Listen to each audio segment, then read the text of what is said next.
చూడు ఎట్లున్నాయి కాయలు మంచిగా ఉన్నాయి. కానీ నీకు ఎక్కువ ఏం కావాలని చెప్తున్నా అనుకున్నా?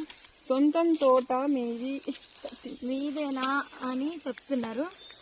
మా సొంతం తోట కాదని 1 year నుంచి చెప్పుకుంటూ వస్తున్నాం.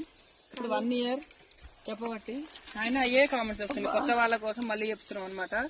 మా సొంత తోట అయితే కాదు, కౌలుకి తీసుకున్నా. కౌలు రెంట్ అంటారు కదా, లీజా ఏమంటారు, ఇంకా మేమైతే కౌలుకి తీసుకున్నాం అనమాట. దీన్ని 4 సంవత్సరాలు అవుతుంది తీసుకొని. అడగపోయి బయట.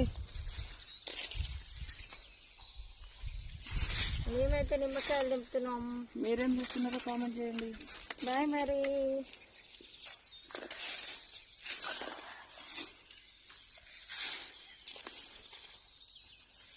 ముళ్ళు అయితే బాగున్నాయి కంప.